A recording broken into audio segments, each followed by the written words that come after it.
Sulayan po nato glaag diri sa Heart of Paradise on one of the most magical islands here in the Philippines, Bohol. Kay nindot lagi daw kayo ni diri. So yo, what's up mga papart mo din yung date nga mga ganapern sa to diri sa Bohol. Gisayuhan na lang po namo niglakaw diri kay flight maguna mo ani pagkaunya. Oy aron masulit pa na atong adlaw ba. Syempre going na mi ani sa nagdanan cave kay nindot lagi daw kayo dito para makita gyud nato ba kung nindot ba gyud. Maayo po kayo pagka timing aning ulanaw, pero sige lang kay naa naman punta diri dool naman punta o tanawa maklaro naman kay nako diri o. Sudlan nato na diretso pero mao po day gitawag siya kinagdanan no kay naman po gyud day hagdan diri nga agian nimo padulong sa ubos sa cave ba. Langga pag ampingin taon diha panghawid gyud kay matagak niya ka diha matay na ko sa likod nimo di gyud ka masalo. I love you. Gemma po kayo bitaw masulod sa mi guys ha. Sulod mi sa ilang cave guys. Nahawa ninyo ha. Sulod mi silang cave. Makurat na lang mo grabe na pag yuday nga ni Dres Pilipinas bay. Unang kamo laag mo sa Pilipinas bay habang ang gawas. Look at each other. Right, oh. After prenuptial, ma'am, prenatal. Look at each other. What?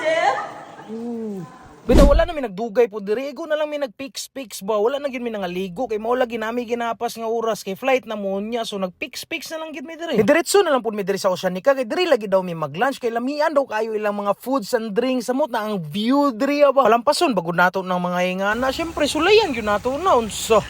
Lami diri sa Oceanica guys. Oceanica. Tingnan nato ni diri kung lindot ba gud. Bayad sa ta. Bayad. Bitaw samtang kapasulod pa mi diri ba nakaingon gyud ko sa kong kagalingon nga gibayad bitaw nimo diri sa ambience pa lang sa place daan bay daog na ka. Nya orderan po nato na diha diretso kay si Migusla naman pero nangita og dinuguan diri ba og pakbit wala man gyud doy pero ay sabi pangutan-on na nato ni si ate. Na mo dinuguan te or pakbit. Wa man naman sin si ate maka-order kita bisag unsan eh. Giplastaran po namo na diha diretso kay para nainindot nga view ba pero nasuko man kalit ang isa oy. Ilahi ganyan ginalantaw.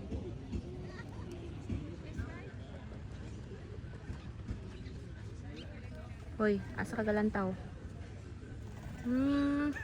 Giliguan lang sa gyud nako kay makasala man ko dito tinagad sa pagkaon. Bitaw sulayan po nato ning dagat sa loob kung parat bagyud ba kay dito sa mga magtinula mi tubig sa dagat ra man among ibutang wa na asin-asin. Dali-dali po ko balik ani kinaana lagi daw among puding. Aw ni ara pitia ni nga mga puding soy pero magtaon sa may guys sa kay gusla nang gyud kayo ba watch mode sa mo diha. Gud dali lang ba.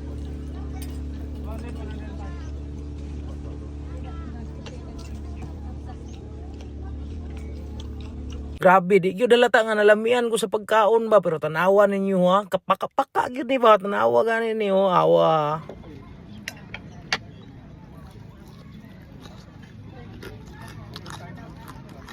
Sumaw to guys, pag humana mo sa Oceanica ni balik rami sa mong stayhan kadili nagkuha rami sa mong mga gamit din nag-freshen up gamay din anhin na din mi sa airport basin mabiyaan mi ba. Sumaw to wala gid mi nabiyaan kay delayed man na mo ang flight. Mao bitaw na ako gikaon diha karon no sa mga naka-experience ani comment daw mo diha sa ubos guys kung naka-experience mo kung ba-delay nyo ang flight tagaan mo nilag makaon ngay nga ni ba. Bitaw touchdown alinam na taan ni diri pero mga pisa unta mi diri sa Shuttle's Best ba pero sirado man no basin nag-renovate ba no. Bitaw salamat kayo sa pagtan-aw guys. Sunod na po na ko nga video ha. Salamat. Bye-bye.